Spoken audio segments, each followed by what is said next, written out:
Hello students, last video lecture में हमने हमारी एग्जाम सीरीज के अंदर फर्स्ट कोड ए कोड के अंदर काफ़ी क्वेश्चन हल कर चुके हैं। हम पिछली वीडियोस में जैसे 1 मार्क्स के हमने कवर कर चुके हैं, हम 2 मार्क्स वाले कवर कर चुके हैं, 3 वाले भी, और 5 वाले में एक पार्ट आ चुका है जिसमें 3 वीडियोस थी।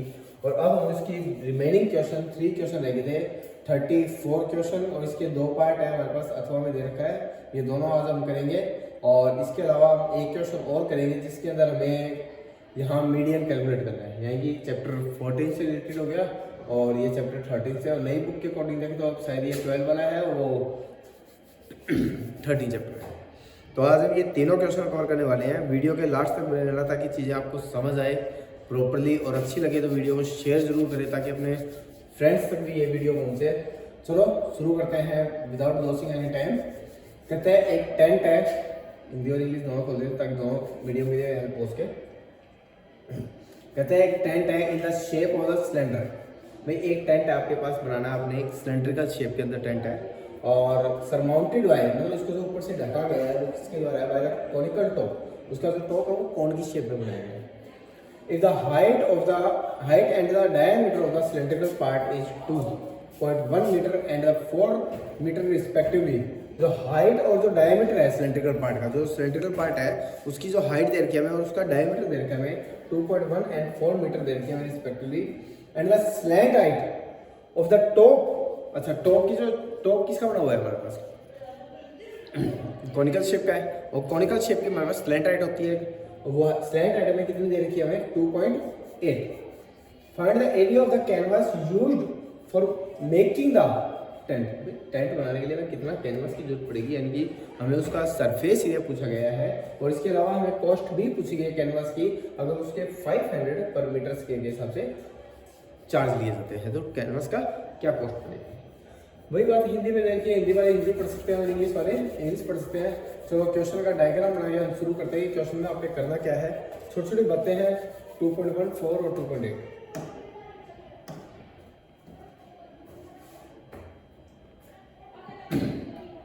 ये हमारे पास इसका बेस ले लिया हमने, सिलेंड्रिकल बेस, और ये हमने इसका टॉप ले लिया, कॉनिकल टॉप। इसने बोला था जो इसकी हाइट है वो 2.1 है और जो इसका बेस का डायमीटर है वो कितना है 4 है, शायद यही था। और इसकी स्लैंट हाइट आई थिंक 2.8 थी। एक बार दोबारा से रीचेक कर लेते हैं। 2.1 diameter 4 and slant height 2.8, right. हमारे पास ये चीज़ देखी थी। अब इसी क्वेश्चन को सोल्व करने के लिए अपने पास क्या क्या चीज़ की जरूरत है, देखो हमें इसका सरफेस एरिया जानना है। तो सबसे पहले हम देखो छोटे छोटे डिस्क्रिप्शन है वो राइट कर देंगे उसके सामने वाले के लिए। भाई the height of the cylinder is equal to 2.1 metre and the base diameter is 4 metre, therefore the radius is कितनी हो जाएगी 2 सेंटीमीटर। या सीधा रेडियस इज डायमीटर मान को रेडियस हो जाएगी 2 centimetre, half of the 4।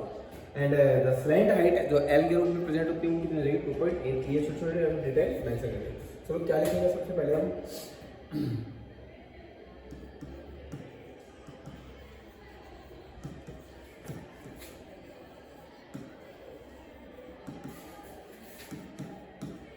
Cylindrical part की जो हाइट है जिसको हम h के नाम से पढ़ रहे हैं तो वो कितनी होगी हमारे पास 2.1 मीटर।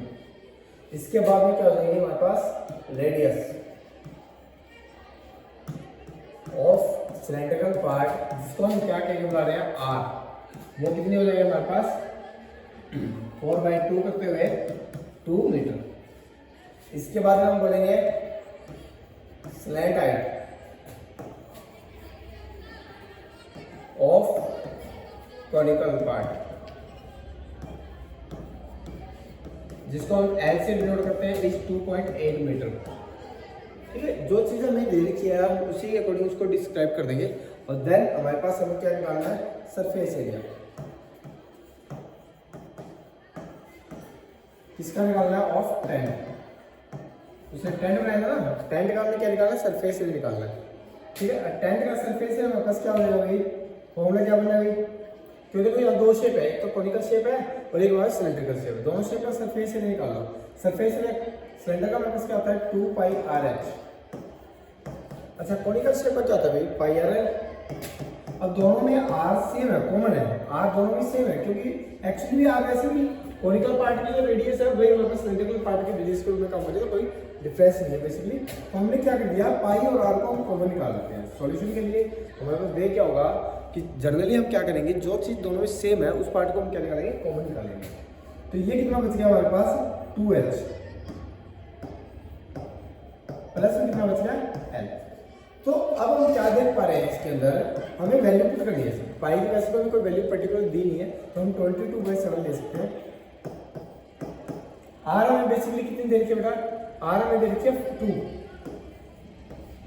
तो ये एच कितनी दी, एच मेरे पास है 2.1 एच है तो 2.1 को जब आप 2 से मल्टीप्लाई करेंगे तो कितना हो जाएगा 4.2 और मैं 0.1 रिमूव कर रहा हूँ। एल मेरे पास कितनी दे रखी है 2.8 यानी 28/10। देखो इसको मैंने ट्वाइस ले लिया, इसको डायरेक्टली मैंने बाद में मल्टीप्लाई करने में पहले ही कर लिया। अब हम इसको सिंपलीफाई कर लेते हैं, कितना आता है ये हो गया मेरा 44/7। अंदर देखो कितना आ रहा है। अब एलसीएम लेंगे तो हमारे पास 10 एलसीएम आ गया, ऊपर हमारे पास कितना बन जाएगा 7। फाइनली 7 से कट रहा है ना, दोनों से मिलकर कट गया तो बचा क्या 44। ये हमारे पास इतने मीटर स्क्वायर का क्या आ गया सरफेस एरिया। अब सरफेस एरिया हमारे पास हमें रिसीव हो चुका है। अब वो ये चाहता है कि आपने इस टेंट को कॉस्ट भी बतानी है। तो एज यू नो हमें क्या चीज गिवन थी, द कॉस्ट ऑफ कैनवास पर मीटर स्क्वायर कितनी है 500 रुपये। कितने रुपए दे पर मीटर स्क्वायर के हिसाब से जो उसकी कैनवास की कॉस्ट कितनी थी 500 रुपये। तो टोटल कॉस्ट कितनी हो गई थी,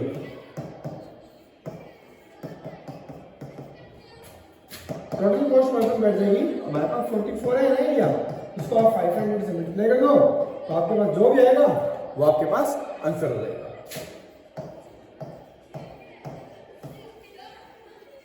उसको 22,000 रुपये टोटल पे करने पड़ेंगे उस टेंट को कंस्ट्रक्ट करने के लिए, मैन्युफैक्चर करने के लिए। तो ये हमारे पास क्वेश्चन है। तो क्या मुश्किल है इसके अंदर, एग्जाम में 5 मार्क्स के अंदर पूछा गया है कि हमें हाइट सब कुछ मेंशन है ऑलरेडी।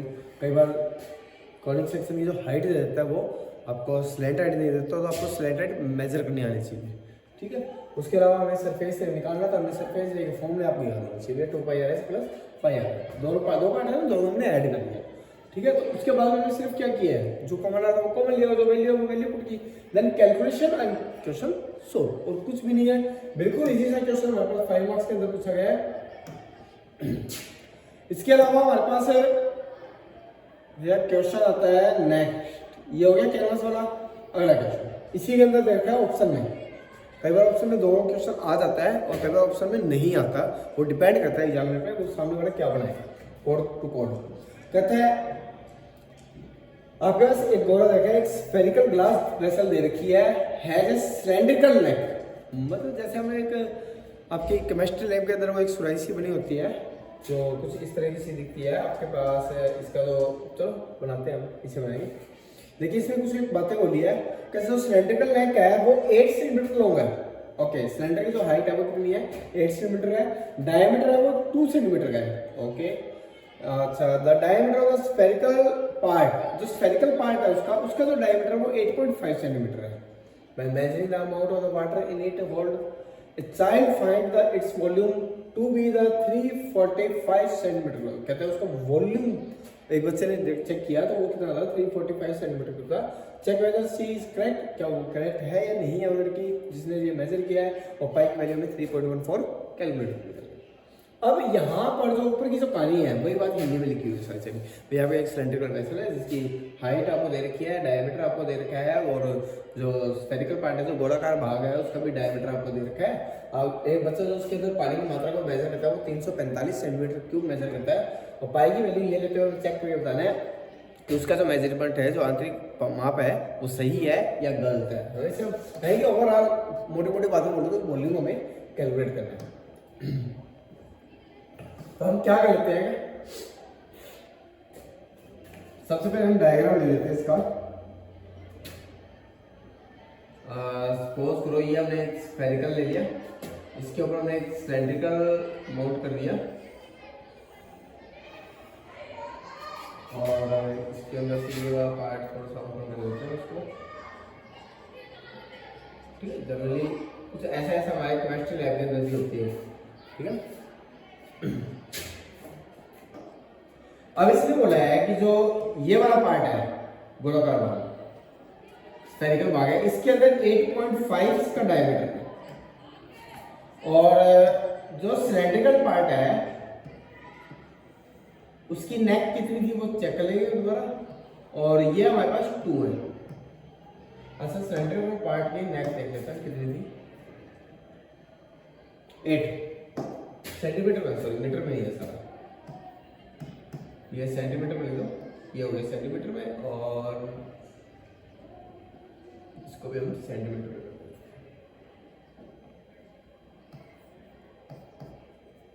ठीक है, ये सारा सेंटीमीटर की फॉर्म में। वही सेम कहानी हम राइट करेंगे। पहले तो क्या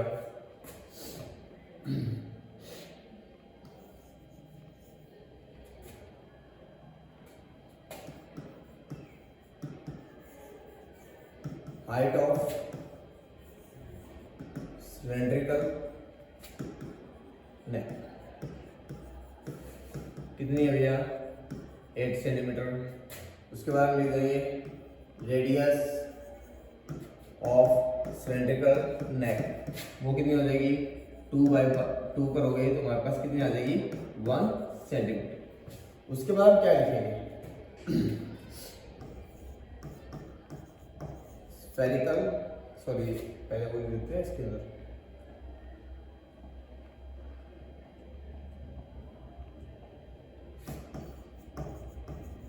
radius of spherical part. Spherical part की रेडियस कितनी होगी, देखो 8.5 जो हमारे पास है इसका हम हाफ लेंगे तो ओवरऑल कितना आएगा। मैं सिंपल से कैलकुलेशन ले रहा हूँ कि एक्चुअली 8.5 जो होता है ना आपके पास वो कितना होता है, 17/2 होता है, सबको पता है। उसका हाफ जब लेंगे तो डिनोमिनेटर को हम 2 से मल्टीप्लाई करेंगे तो हमारे पास 17/4 आ जाएगा। तो मैं इसको नॉर्मली कैलकुलेट करके 17/4 सेंटीमीटर राइट कर रहा हूँ। तो एग्जामिनर अपने आप समझ लेगा कि इसने कैसे कैलकुलेशन किया है, बस आपको ये पढ़ना चाहिए आपने लिखा क्या है वो सही होना चाहिए आपका। 8.5 को 17/2 इस पे 17 तो हाफ हो गया ना 8.5 एंड हाफ हमें उसका और करना है तो बाई में 4 हो जाएगा। अब हमारे पास ये तीनों चीजें हमने डिस्क्राइब कर दी, हमने क्या निकाला था, वॉल्यूम। अब वॉल्यूम जब निकालने का मेरे पास फॉर्मूला क्या है, सिलेंडर का वॉल्यूम अलग निकालो, स्फेरिकल का वॉल्यूम अलग निकालो, दोनों को ऐड कर दो, खत्म कर दो। तो सिलेंड्रिकल पार्ट का वॉल्यूम होता है क्या हमारे पास, πr² और जो स्फेरिकल पार्ट है उसका क्या होता है हमारे पास, 4/3 πr³। ये दो फॉर्मूले थे मेरे पास ओवरऑल। अब हमें एक चीज देख पा रहे हैं, दोनों की आर सेम तो नहीं है भैया, दोनों की आर सेम तो नहीं है, दोनों की आर अलग अलग है। तो हम यार थोड़ा सा मेंशन कर लेते हैं साथ साथ, क्या चीज,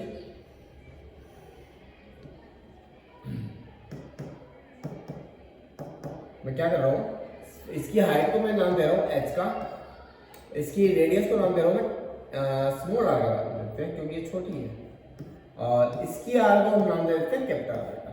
तो हम यहाँ पर जो r है उसको चेंज करके कैपिटल R कर देते हैं। क्यों, क्योंकि स्फेरिकल की रेडियस जो है वो बड़ी है बजाय सिलेंड्रिकल पार्ट की, तो हमने उसके अकॉर्डिंग वैल्यू पुट कर दिया। कॉमन क्या है भैया अपना, कॉमन तो भैया पाई आ गया, सिर्फ फोटो कुछ आ नहीं रहा। हाँ बाई में 3 है, उसका बाद में एलसीएम जरूर ले सकते हैं, चलो कोई दिक्कत नहीं, हम ले लेंगे वो, तो अगर जरूरत पड़ी तो हम एलसीएम ले लेंगे, और अगर मैं बिना एलसीएम काम चलता हूँ तो बिना एलसीएम काम चलता। पाई की वैल्यू कितनी है, 3.14। उसके बाद आर की वैल्यू कितनी है हमारे पास, आर की वैल्यू 2 थी, 1 थी ना, ठीक, आर की वैल्यू 1 का स्क्वायर 1 हो गया। h कितनी है भैया, h वाली 8 है, अच्छा ये 8 हो गया, प्लस में 4/3 इंटू r कितनी है भैया, 17/4, r कितनी है 17/4। अब इस पार्ट को सिर्फ आपने कैलकुलेट करना है, जैसे आप इसकी कंप्लीट कैलकुलेशन वो कर लेते हैं, आपके पास एक कैलकुलेशन है, आपने चेक करना है क्या वो वैल्यू 345 जो उसने मेजर की थी क्या वही आपको रिसीव हो रही है। अगर वही वैल्यू आपको रिसीव हो रही है, इट मीन्स उस बच्चे ने जो कैलकुलेशन लगाई, जो उसका वॉल्यूम कैलकुलेट किया, शी वॉज राइट, वो सही थी। हम लिख देंगे कि शी इज करेक्ट। और अगर वो चेंज आ रहा था तो इसका हम कह देंगे कि इसका जो मेजरमेंट है वो गलत है, और एक्यूरेट जो मेजरमेंट है वो ये वाला है जो भी आपका कैलकुलेट होता है। तो आपने सिर्फ कैलकुलेशन करनी है इसमें, और कुछ भी नहीं है, बहुत इजी सा क्वेश्चन है। Now the next and the last question in 5 marks. उसके बाद में हमारे पास केस स्टडी के क्वेश्चन आ जाते हैं, 4 मार्क्स के 3 क्वेश्चन है, वो हम नेक्स्ट वीडियो में कवर करने की कोशिश करते हैं। अच्छा, इसके अंदर हमें क्या करना है, मीडियन कैलकुलेट करना था ना। हाँ, मीडियन कैलकुलेट करना है, ये चीज देखिए हमें मीडियन कैसे कैलकुलेट करते हैं। चलो उसके बारे में चर्चा कर लेते हैं। इस टेबल को यहाँ से सीधी कॉपी होती है तो कॉपी कर लेते हैं, पूरी काम आ जाएगी ऐसी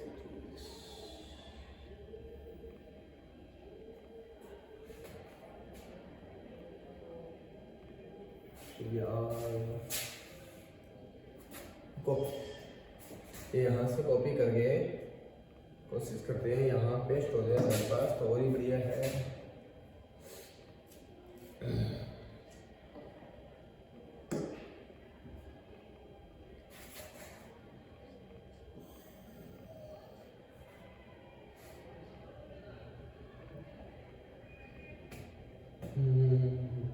मजा आएगा।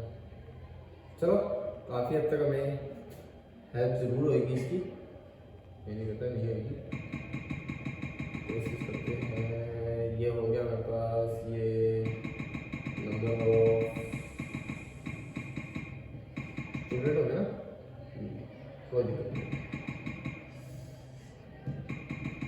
हेल्प तो हमें करेंगे।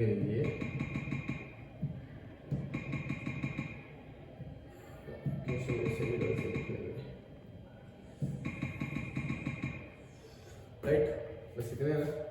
ओके,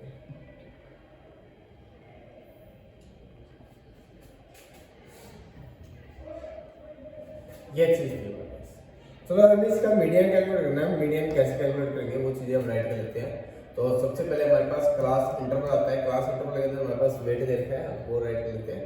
वो है हमारे पास 40 to 45 है, 45 to हमारे पास 50 है, एंड 50 to हमारे पास 55 है, और 55 to हमारे पास 60, एंड 60 to हमारे पास 65, और 65 to हमारे पास हो गया 70, and at the end of हमारे पास आता है 70 to 75। ये हमारे पास इसके साथ में हमें इसकी एफ आई दे रखी है, हमें नंबर ऑफ स्टूडेंट देखे हैं, इसका मतलब हमें एफ आई दे रखी है, वो कितनी है, 2 है, 3 है, 8 है, 6, 3 एंड 2। हमें क्या निकालना था इसका मीडियन, हमें क्या कैलकुलेट करना है, मीडियन। अब हम मीडियन कैसे कैलकुलेट करते हैं, बस वो चीज़ आपको पता होनी चाहिए, फॉर्मूला याद होना चाहिए, और कुछ भी नहीं है हमारे पास। क्या करना है, सबसे पहले मीडियन निकालने के लिए हम सी एफ कैलकुलेट करते हैं, यानी क्यूमुलेटिव फ्रीक्वेंसी। हम संचयी बारंबारता, जो हिंदी मीडियम वाले वो संचयी बारंबारता उसको पढ़ते हैं। तो हमने क्या करना है, पहले 2 को 2 लिखना है, 2 में 3 ऐड करेंगे 5 लिखना है, 5 में 8 ऐड करेंगे हमारे पास 13 आ गया, 13 में 6 ऐड करेंगे तो 19 आ गया, उसके बाद 25 आ गया, देन 28 आ गया, एंड फाइनली हमारे पास कितना आ गया, 30। जो लास्ट सम आता है हमारे पास, इसको हम हमेशा बड़े प्यार से कहते हैं n। ये हमारे पास किसके फॉर्म में होता है, n के फॉर्म में होता है। अच्छा, पहले मैं एक काम करता हूँ, आपको मीडियम में फॉर्मूला लिख के देता हूँ ताकि आपको ये पता लगे कि हमें क्या क्या चीज़ें करनी है। ठीक है, तो मीडियम कैलकुलेट करने का जो हमारे पास फॉर्मूला होता है, बड़ा प्यारा सा फॉर्मूला है कि हमें क्या करना होता है, l प्लस में ब्रैकेट में लेंगे n/2। देखो n तो हमें मिल चुका है, माइनस में CF होता है, अच्छा बाय में क्या होता है, F होता है, इनटू में क्या आता है, H आता है, गुणा में क्या आता है, H आता है। बस ये फॉर्मूला है हमारे पास मीडियन को कैलकुलेट करने का। अब तरीका क्या क्या है, देखो n हमारे पास आ चुका है, CF चाहिए हमें, F चाहिए, L चाहिए, H चाहिए, H सबको पता है, ठीक है। कॉमनली हम क्या करते हैं, 30 का हाफ लेते हैं। पहले हम क्या करते हैं, 30 का हाफ, 30 का हाफ आपका कितना आ रहा है, 15 आ रहा है, कितना आ रहा है, 15। जो 15 है वो आपको पता है किसके बीच में आएगा, 15 इन दोनों के बीच में लाई करेगा, राइट। 15 क्या करेगा, इन दोनों के बीच में कहीं लाया करेगा। तो आपने करना क्या है, जो छोटे वाला इंटरवल है इन दोनों के वजह से, जो छोटे वाला है वो CF कहलाएगा, जो छोटे वाला है वो कौन कहलाएगा, CF। और जो बड़े वाला है उसके ठीक सामने हमारे पास क्या होगा, F होगा, और F के ठीक सामने जो क्लास इंटरवल बना हुआ है वहां से आपको L और H मिल जाएंगे, L और H मिल जाएंगे। चलो हम राइट कर देते हैं यहाँ पर कौन क्या क्या मिला हमें मिला N, हमें जो मिला वो कितना मिला 30, हमें CF जो मिला वो हमें कितना मिला 13, हमें F जो मिला वो कितना मिला 6, एंड देन हमें L जो मिला वो कितना मिला 55, और हमें H कितना मिला, H हमारे पास इन दोनों के बीच गैप 55 और 16 में कितने का गैप है, 5। एक बार दोबारा से रिपीट कर रहा हूँ, आपने क्या करना था वीडियो के लिए, डाटा है आपके पास CF बनाए, और जो 30 का हाफ लेना है आपने 15, आपने ये देखना है कि इन दोनों में से कहाँ पर 15 लाइक करना है, 13 में या 19, इन दोनों के बीच में आ जाएगा ना हमारे पास कहीं ना कहीं। ओके सर, तो ऊपर वाला जो नंबर है, जो छोटे वाला नंबर है वो CF के रूप में वर्क करेगा, और जो बड़े वाला नंबर है ठीक उसके सामने हमें F और L और H मिलेंगे, ठीक है, बाकी चीजें। अब हमें सिर्फ वैल्यू पुट करनी है फॉर्मूले। L हमारे पास कितना गया, L हमारे पास 55 है, L हमारा 55 हो गया, प्लस में n/2 हमारे पास कितना आया था, 15 आया था, माइनस CF कितना हमारे पास 13 है, F कितना आया हमारे पास 6 आया, इनटू में H कितना आया मेरा 5 है। इस कैलकुलेशन के बाद में जो भी हमारे पास वैल्यू आएगी वो आंसर होगी, और उसकी एक खास बात होगी वो आपको इसी इंटरवल के बीच में कहीं मिलेगा। तो हमने क्या करना है, इसमें से माइनस किया 2 आया, ठीक है, बाय में कितना है 6, इनटू में कितना है 5। अब 2 का पढ़ा सभी को आता ही है जी, बिल्कुल सर। तो ये हमारे पास कितना आया 55 प्लस में 5/3, 55 प्लस में 5/3, इसका एलसीएम ले लें तो ये कितना हो गया आपका 1। चलो एलसीएम ले लेते हैं, आप एक काम करते हैं, बहुत आसान सा काम करते हैं, 55 में ऐड कर देते हैं 5 को 3 से भाग करके, ठीक है, जैसे 5 को 3 से भाग करेंगे तो हमारे पास कितना आ जाएगा 1.6, तो ऐड करते हैं हमारे पास जो नंबर आया 56.6, ये हमारे पास आंसर आया। क्या ये इस इंटरवल के बीच में है, सर बिल्कुल है, इसका मतलब ये हमारे पास आंसर क्या है 100% सही है। तो this is the way to calculate the median, यानी कि माध्यक। हिंदी वालों के लिए शब्द जो है वो क्या बन जाता है माध्यक, और इंग्लिश वालों के लिए शब्द क्या बन जाता है मीडियन। सिर्फ इतना ही फर्क है और कोई ज़्यादा फर्क नहीं है। ये कहते हैं हिंदी मीडियम का मैथ आसान है या इंग्लिश का मुश्किल है, दोनों चीज़ें सेम है, कुछ शब्दों का फर्क है और बाकी चीज़ें क्या चलती है उनको पहले वही सेम टू सेम चलता है। और अब हमारे पास जो चीज़ें आती है ये हमारे पास होता है कंप्लीट 5 मार्क्स के क्वेश्चन हम पूरे कवर कर चुके हैं। आगे जो आएगा हमारे पास लगभग 3 क्वेश्चन में 4 मार्क्स के दे रखे हैं, 3 ही है ना, केस स्टडी के क्वेश्चन है,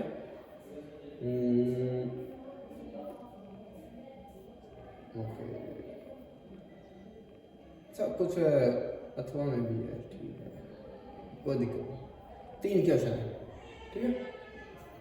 देयर आर द 3 क्वेश्चंस जो हमें केस स्टडी से रिलेटेड है, वो हम नेक्स्ट वीडियो में कवर करेंगे। आज के लिए सिर्फ इतना ही, मिलते हैं नेक्स्ट वीडियो में, तब तक के लिए enjoy your day with your family. Thank you, have a nice day.